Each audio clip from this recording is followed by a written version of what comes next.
Good afternoon and welcome to the CERIAS Security Seminar for this week, live from Purdue University. Our speaker today is David Wang. David is an assistant professor at DePaul University. He received his PhD here at Purdue's Krannert School of Management, where he was an active CERIAS affiliated student during his time here. His current research interests include both IT and information security management. Please welcome Professor Wang back to campus. David? Yeah, thank you.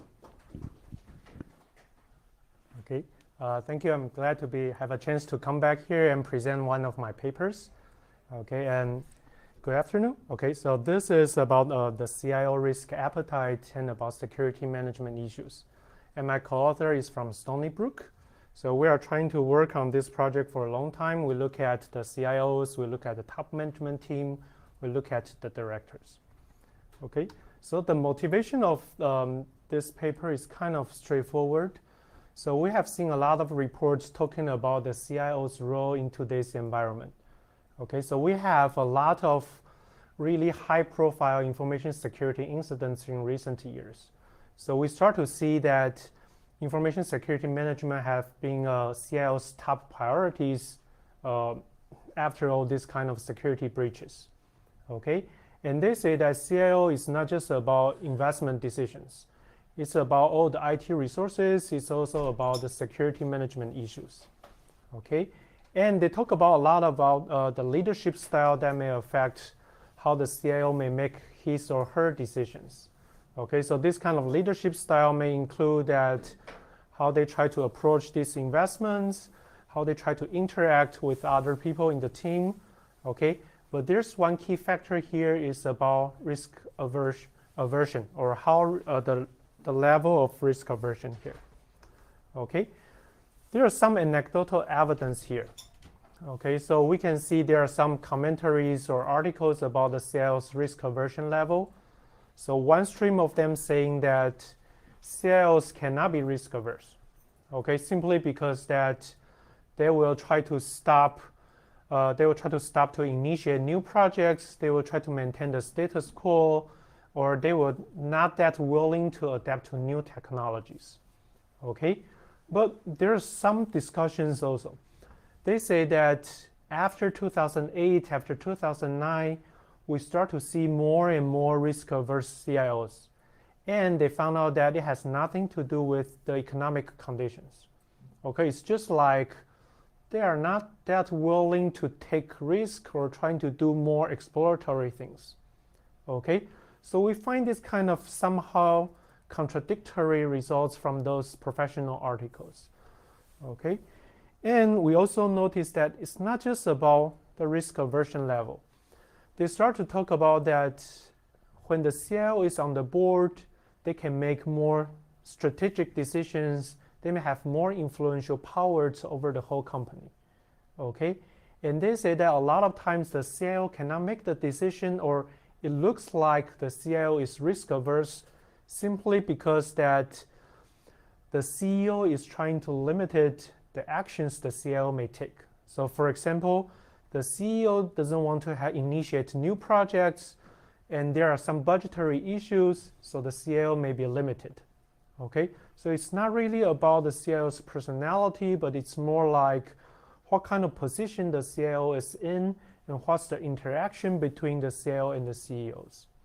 Okay, so these are our motivations. So we are trying to explore this issue from three different perspectives. Okay, the first one is we want to understand what's the association between CIO risk aversion and the possibility of reported security incidents. Okay, so it's more like, based on our discussion earlier, if a CIO is risk averse, then it may affect its IT investment decisions, how the CIO may approach new issues, how they may do all this deployment of IT resources. So this may affect how they can protect the IT assets or these information assets. Okay, so that's why it may affect the possibility of security breaches. Okay, so it's more like what's the final outcome of the effectiveness of security management. Okay, then we look at that when the CIO is on the board, when this person has more influential power in terms of strategic decisions over the whole company, will that change our results? Okay. And the last one will be the interaction between the CIOs and the CEOs, how these two leadership in the company, when they have some interactions in terms of their personality, will that change our results? Okay. If you have a question, feel free to stop me at any moment. Okay. So interestingly, when we go back to the literature and we try to search for anything, all kinds of literature about the CIOs or in security management, we don't find anything specific about risk aversion. Okay, so we have seen people talk about the role of CIOs, their duties, obligations. This stream of literature are kind of old. They are a long time ago. So it's more like at that time, we don't see that many CIOs. So that's why they start to talk about the roles and the personalities, the characteristics, the obligations. Okay, and then we start to see that, okay, it's not just about a CIO. What's the interaction between this IT leader and the whole top management team? Okay, so that's why that's the time we start to see there's some coordination issues. How IT management, they try to reward their employees, how we look at different coordinations across function heads, all these kind of issues. That's the second stream. Okay, the third stream is about whether they can really create value. The first paper is this one. It's in the early 2000s. Okay, at that time, people start to argue that, okay, so you can have a CIO, you start to put this information technology to a more like strategic positions. That means you focus more on IT issues, but does it really help? Or does the market or the investors, do they really believe that when I create a new position, I can better manage my IT resources, or whether I can better manage my information assets? Okay, so that's why they have this kind of research talking about CIO's impact, or whether they can create the value for the company. So again, that's 15 years ago.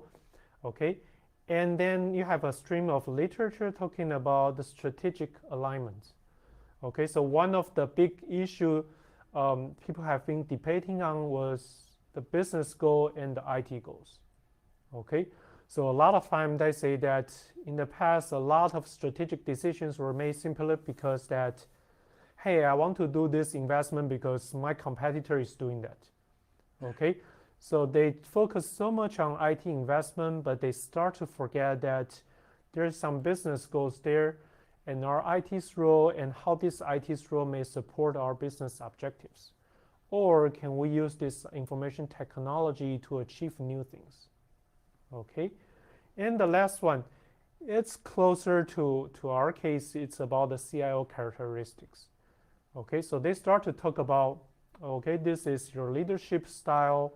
This is how you can interact with people. This is how you make decisions. Okay, but again, we do not really see anything specifically about the risk aversion or the risk appetite issues.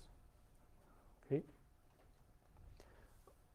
So after we have seen a lot of papers about the CIO's issues or the top management team, we noticed that there are only two formal journal papers that's about CIO and information security management. Okay, the first one is about the position and compensation. Okay, so the argument is that if there's a CIO position, that means the company focus more on this information technology. They are willing to spend more efforts. They are willing to spend more resources on this domain. That's why they are willing to have this position there. Okay, so from this perspective, it is more likely that this company can have more resources devoted to the IT, this IT perspective. Okay, so probably they can do a better job in managing their information assets. So it's less likely to have some bad things for these companies. Okay, and they found this kind of results. And the second part is about compensation. Okay, So they say that when the CIO's compensation package is different, it reflects a CIO's willingness to devote efforts and the willingness to take risks. Okay, so in this paper, they put it into different positions. So one is CIOs who is only willing to take salaries. Okay, whatever I'm doing, the only thing I will get is just a fixed salary. Okay, no matter the performance is good or bad, my salary will not change. This is one type of CIOs. They say that these CIOs are relatively more risk averse. Okay, they have another part of the story. When the CIO is more willing to take options, stock awards, that means the CIO has more relatively are willing to give more efforts to his position.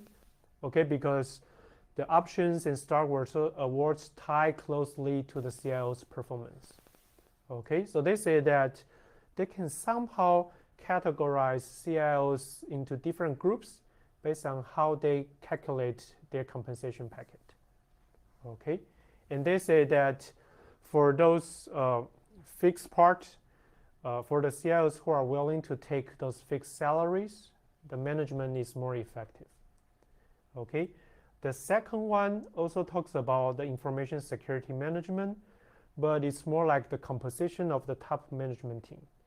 Okay, so they look at whether the top management team is younger or whether the top management team has more insights about the company. Okay, so they focus more on the coordination issues, the willingness to accept new things, the willingness to take more adventures, okay, and show that based on different age groups, based on different tenures of this top management team, the results of effectiveness of information security management will be different. Okay? Yes?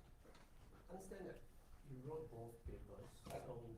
Are there other other papers that's written by Okay. Yeah, because Yes. I'm just curious because you quoted two papers, but they are both by you. So Yeah. are there other literature on this topic around the world for the past 10 years? There's only several of them, but most of them are conference papers. Okay.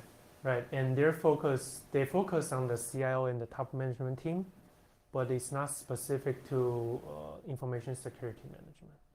Okay, very few of them. Okay.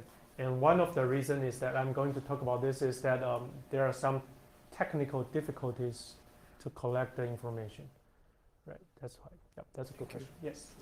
Can you explain your papers a little bit more? Was it like a meta-analysis type of papers, or did you actually conduct a study for these? Okay, sure. So for both of these papers, we actually try to collect the information security incidents. Okay, it can be from news articles. It can be from the privacy breaches, so we can collect them.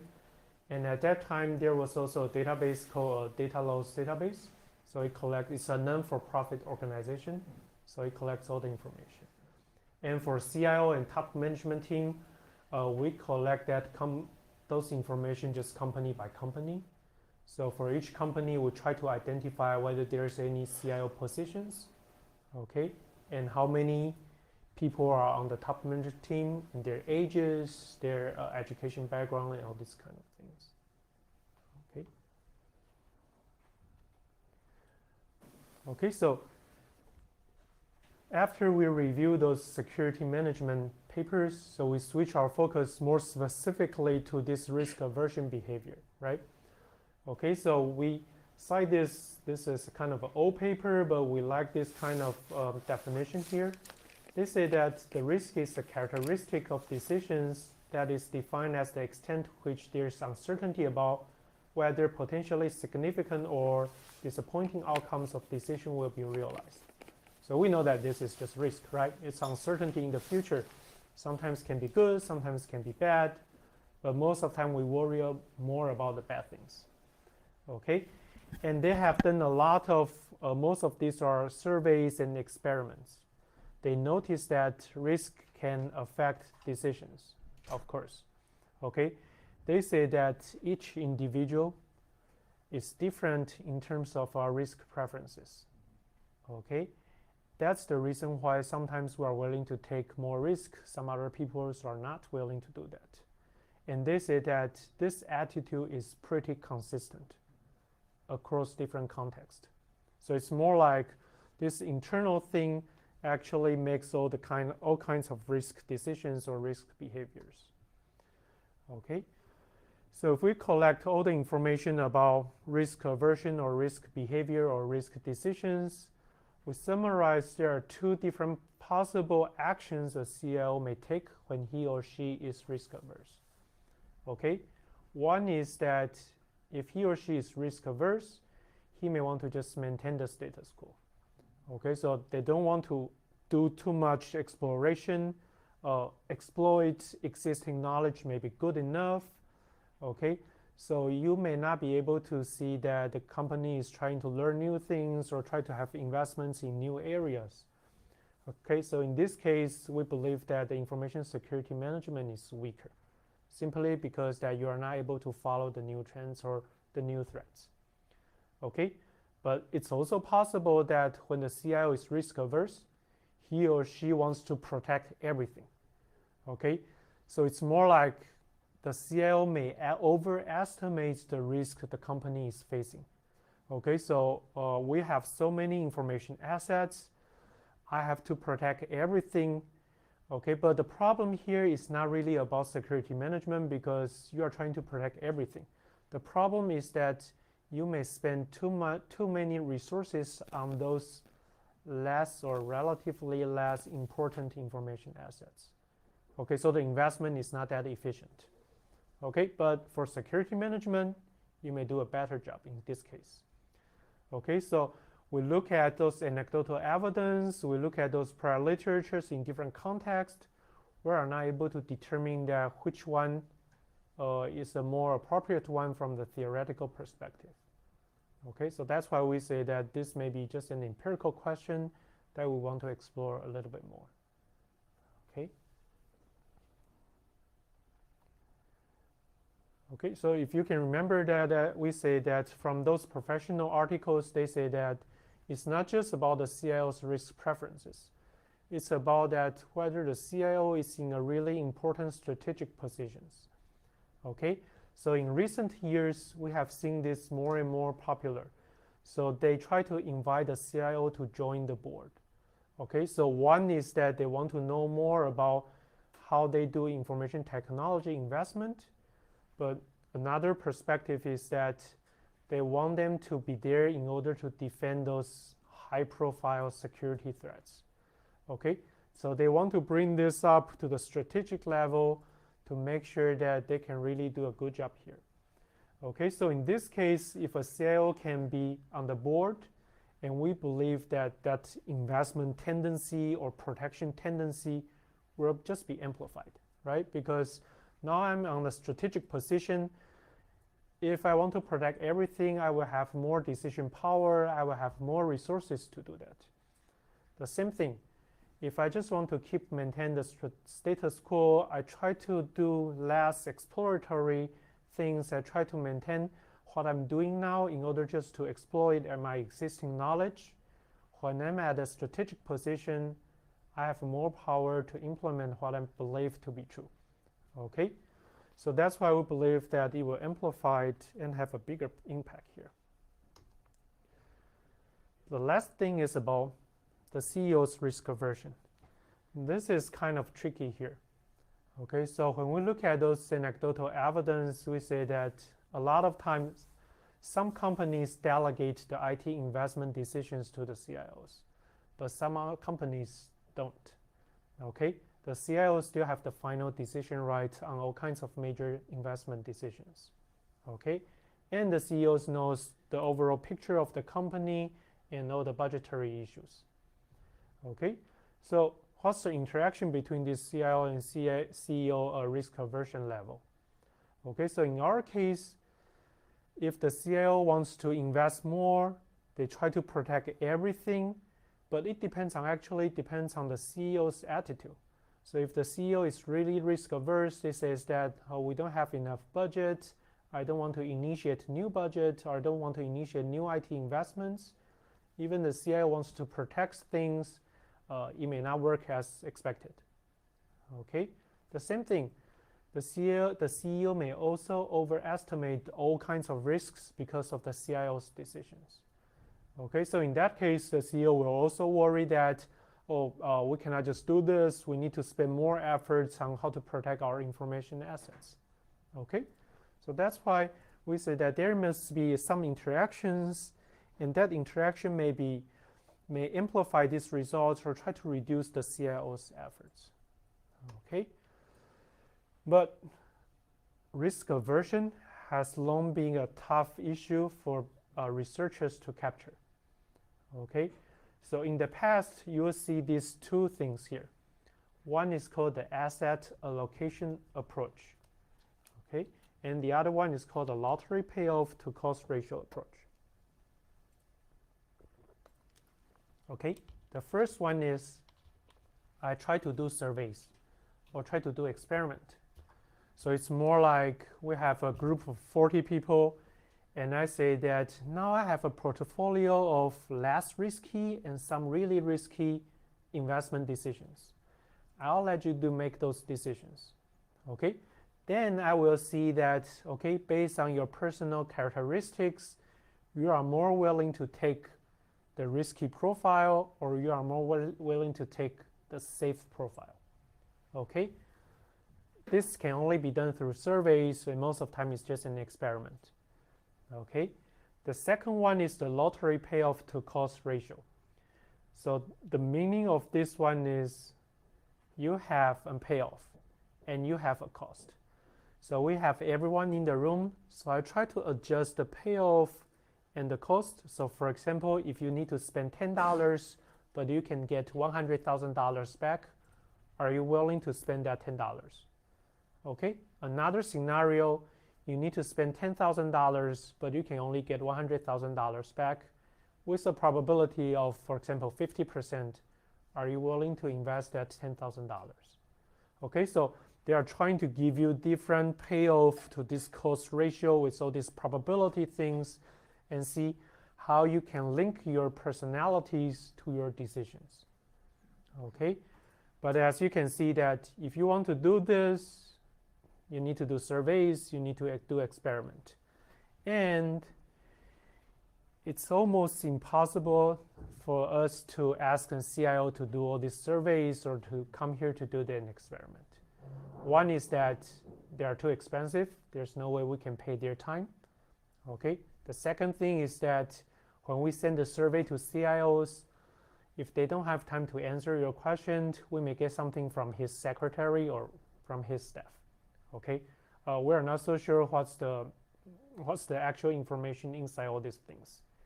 Okay, so we have been searching around to see whether we can get this kind of risk aversion measures just directly from publicly available data or from this information that we can collect with some reasonable efforts.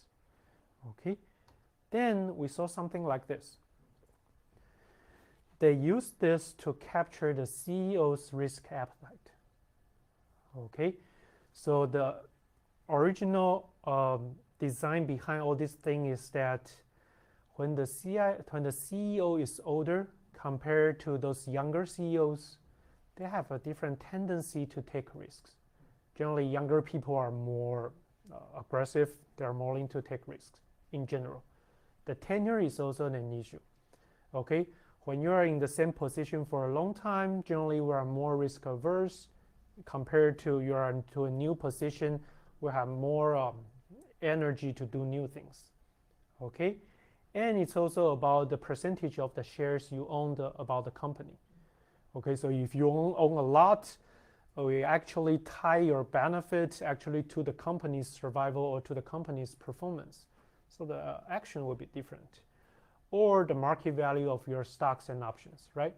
Okay, so when the market value is going up, you have more actions, you want to take more actions to make sure that it stays there or going further. Okay, so it's more like we are trying to use this age, tenure, shares owned or stocks and options to see how this may relate to this person's risky decisions. But the problem is that we are not able to observe all kinds of risk-based decisions. The only thing we can observe is how the CEO chooses its compensation packet. Okay, so if a CEO says that my salary is only $100,000 a year, but I'm willing to take a huge amount of options and stock awards, then that's something that we need to consider, right? They don't really care about the fixed part. They take more effort-based compensation. Okay, so that's why we try to do this kind of regression models. So the dependent variable is the salary divided by total compensation. Okay, yes, please. In the options situation for CIO compensation, Yes. how did they get awarded options? Is it based on how few breaches they incur, the profitability of the company, how much money they spend versus? That's an excellent question. CIOs are not like CEOs. So most of the time from our observation, CIOs only get salary or stocks.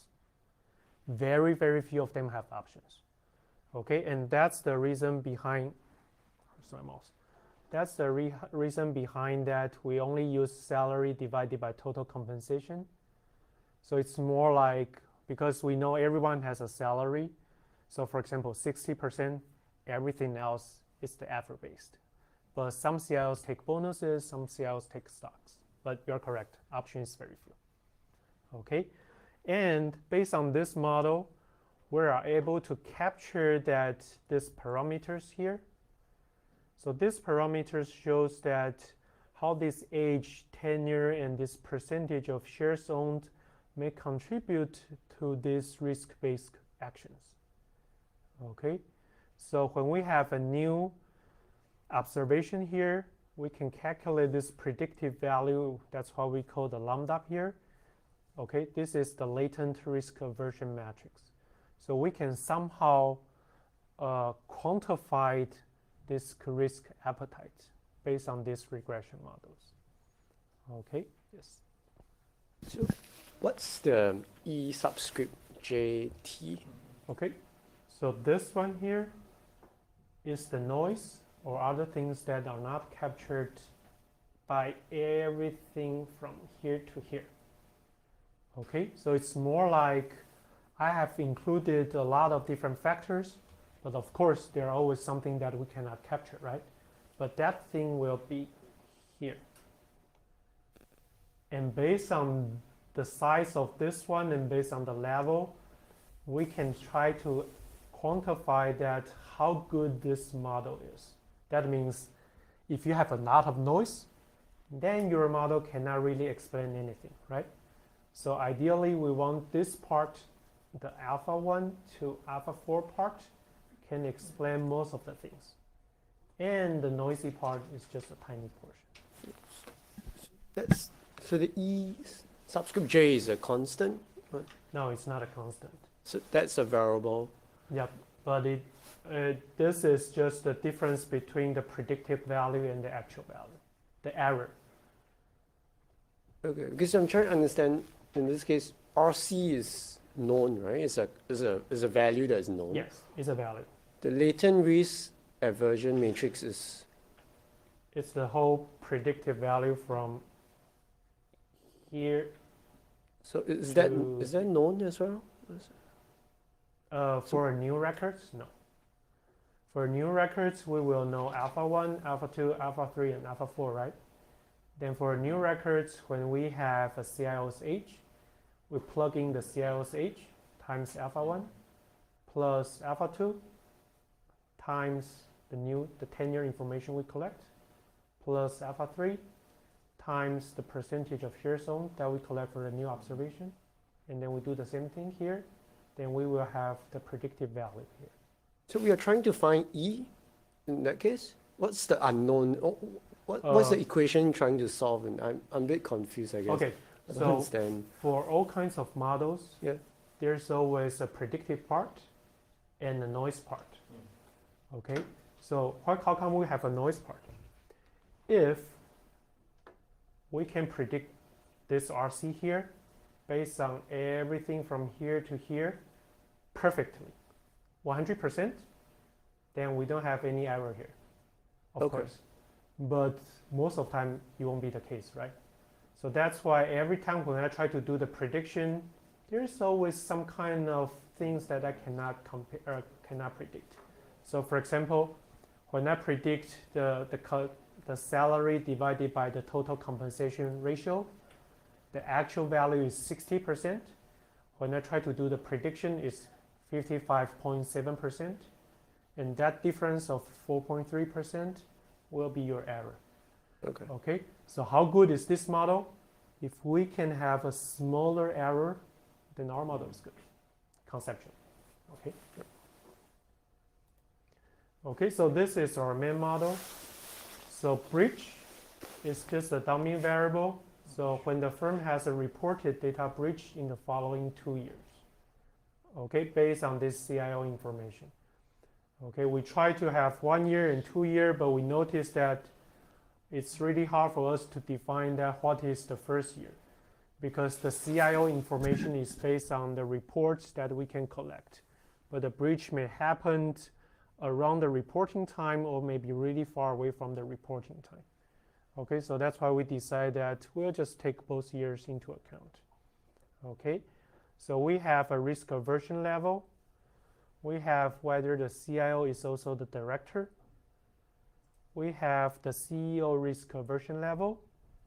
Okay, then we have a lot of things that may also affect the breach. Company size. Okay, so someone argued that when the company is larger, it's easier for the company to be the target. Okay, there's also some arguments saying that if the company is larger, the company may have a better mechanism or governance structure, so it's less likely to have the breach. Okay, but we don't know that. Someone argued that when you have the age of this top management team, okay, then it may change. When your market to book value is different, the breach probability is different because you focus more on the intangibles compared to the tangibles. It's more like the high-tech company. The same thing here for these R&D issues here. The same thing, they say that, okay, when you have a higher leverage ratio, you may not have enough resources to do investments, or you may be limited. Board size, independent board size percentage, they say that it's part of your governance structure. They are also represent the coordination issues you have from the directors. Okay, director age, you have the director's gender. Someone says that if you have more female on the directorship, then the management is better. Okay, then we also have different types of industries, financial institutions, whether you're high growth or low growth. You are in a highly litigation industry. That means you have a lot of this kind of litigation issues in the past. High-tech companies or not, whether there's any yearly effects across all the time period we have here. Okay, so based on what we are trying to do, we collect everything that we can have from 2003 to 2015. Okay, so we have all the executive information and compensation from a database called ExecuComp. Okay, all the firm characteristics are from CompuStat. Okay, and board directorship data in the past is called risk matrix, but now it's called ISS. Okay, so this is how it looks like. So we have firm year observations of 2,200 CIOs with compensation information. Okay, so we have some missing data. The final sample, we only have 1,100 firm year observations. So let me show you that one of the breaches we collected. So this is something that we get it from the public information. So date made public, the time that the security go public. So February the 9th, 2017. The company is Arby's. Okay, we know the location is Atlanta, Georgia. It's a hack. Okay, type of organization, it can be a government agency, it can be a non-for-profit. This is for just a general business operations. And they say that there's a loss of 335,000 credit card and debit card information. Total records is just 335,000. Okay, so we collect this one from the privacy rights clearinghouse. Okay, so we just dump everything, and we also have the information from data loss database. Okay, so in order to make sure that we have everything we want, we also search for all the news articles, okay, and see whether we miss any major ones. Okay, you can look at this one, reported breach by year for all these public traded companies. You can see that when we try to include everything, this number is unbelievably small. Okay, that means a company that is public traded, we have the CIO information, we have the compensation information, we have the firm characteristics, we can only find 49 reported breaches in our sample. All the rest are no breaches, no reported breaches here. Okay, we're going to do a correction of this one later. Okay, if you look at this by industry, most of them are still in the manufacturing industry. Okay, about half of them. Okay, we have some for the wholesalers, we have some for financial institutions, we have some other business services. Okay, we have some high-tech companies and IT services here as well. Okay, but I expected we don't have much for agriculture firms, and we don't have anything for these mining things, right? Because information assets is not the main thing here. Oops. Okay, so we have the descriptive statistics that you can take a look. Okay, so I want to show you this one. Okay, so the company size on average is about $7 billion after the logarithm transformation.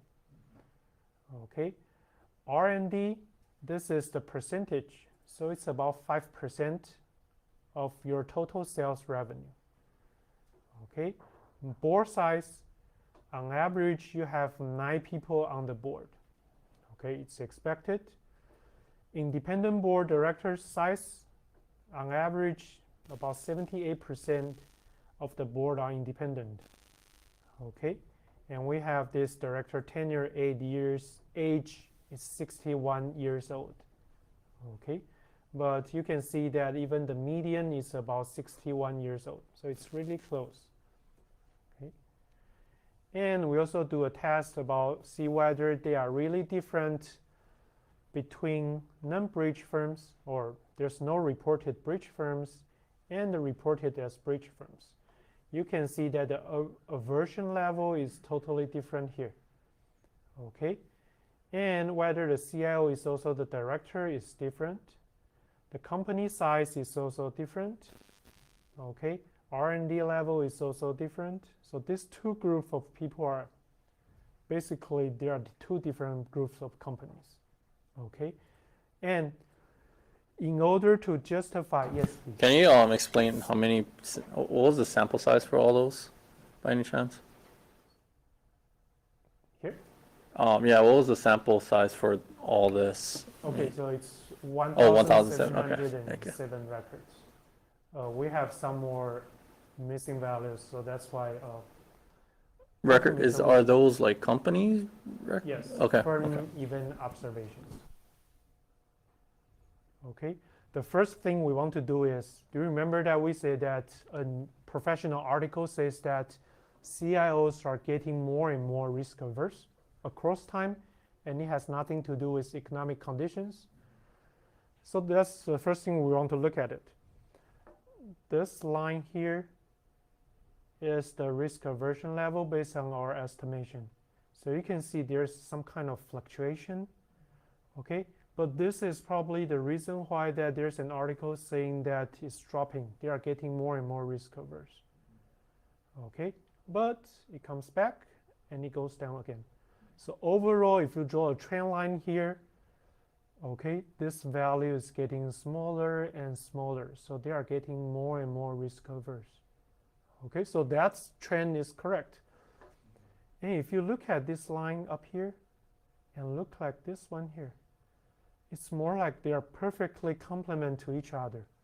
So when the CIO is getting less risk averse, more risk averse, and then we'll have fewer breaches, or the other way around. So you can see that when there's a dump here, then you will see a peak down here. When you see there's a valley here, then you will see a peak here. Okay, so this gives us some kind of intuition about what's going on across time. Okay, but if you look at this regression results, overall, when the CIO is more risk averse, they are less likely to have security breach incidents. So this confirms our argument, the second one. When they are more risk averse, they try to protect everything.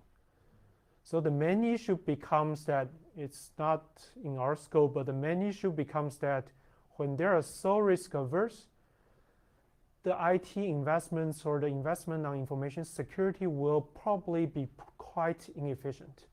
That will be the bigger issue here, right? Because you spend too many resources on things that are not that valuable, okay? And when the CIO is also the director, okay, and it also has a risk aversion level here. When we look at the interaction term here, this one suggests that when the CIO is the director, compared to the case when the CIO is not the director, the result is getting stronger. Okay, so that means when the CIO is at a strategic position, he has the power to amplify that impact in terms of his or her personality. Okay, and how about this one? When I look at the risk-taking CEOs and the risk-averse CEOs, you can see that we only see a result here. Okay, this looks quite contradictory to our intuition, right? Because we say that probably they will have a bigger impact because both of them are more risk-averse. But actually, it's not. Okay, so when you have a risk-averse CEOs, the results it's only on this side. Okay, meaning that when you have a risk-averse CEOs, it's not really about investment issues. It's also about protections, and whether this protection about information assets or this kind of investments can be consistent with the CIO's decision based on his or her risk profile. Okay, so when you have a risk-taking CEOs, then the story is different. Okay, and we have some additional results. We try to decompose the breach into different things. Okay, this one shows that when you have a risk-averse CIOs, we only see that result for internal breaches. That means someone has access to your system or is affiliated. Okay, so for example, your contractor, your employees, okay, so that protection is good for this kind of internal breaches, but this one does not really work for hackers' activities. Okay, everything comes from outside the company. And this only works for digital assets. It has nothing to do with physical things. So this overprotection argument, when you are going to lose your hard drive, you take your laptop to Starbucks and you just put it there and then you forgot to bring it back with you. All these kind of physical things cannot be protected. Okay, that's expected. And we did some robustness tests here. The first thing we did is the rare event correction. If you can recall that because of our simple selection process, we end up with a really, really tiny amount of companies with information security breaches. Okay, that might cause some problems because that it's more like a fraud case. You have a tiny portion of this event group that can be picked. Okay, so there's a correction techniques that we use that developed from a Harvard professor. So we just use it. So basically, this rare event correction process is more like the algorithm will try to recompute the distribution or the weight between the event group and the control group. Okay, so this kind of methods has been used in those natural disasters, earthquakes. So as you can expect it, we try not to have a lot of natural disasters, right? Okay, or has been used for those cancer research because it's rare relatively. Okay, and our results remain quite similar. We also try to look at this CIO power here because when we search for this CIO position, we notice that a lot of CIOs are not just CIOs. It can be the CIO with the chief operating officer, or I'm the CIO and I'm also the chief marketing strategy person, okay, or I'm the CIO but I'm also related to the manufacturing processes. Okay, so we are trying to see that when this CIO is not just pure IT person, when this CIO needs to get involved in a lot of different functions or operations of the companies, whether our results will still hold. Okay, and we show that when a CIO has multiple functions, and that's the time we can see these results. So it's more like my IT investment decisions, now I can consider all other functions into account, not just myself. Okay, so overall, this is our basic test or initial results. So we try to show that when a CIO is risk averse, it's more like the CIO is more likely to overprotect the information assets. So there may be other issues about investment efficiencies. Okay, and the interaction between the CIOs and the CEOs may also affect the results. So whether they are both risk aversion or one is really has a really high risk appetite, is not totally risk averse, but the other one is to the other extreme. Okay, and the last thing is that when the CIO has a bigger power, is more impactful in the company, his personality or his investment decisions will have a bigger impact and is different.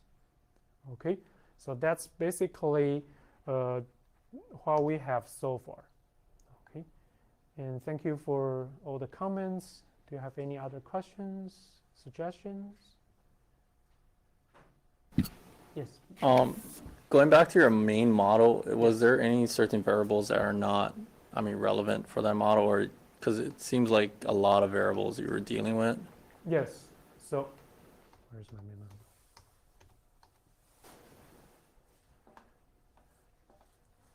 This thing. Yeah.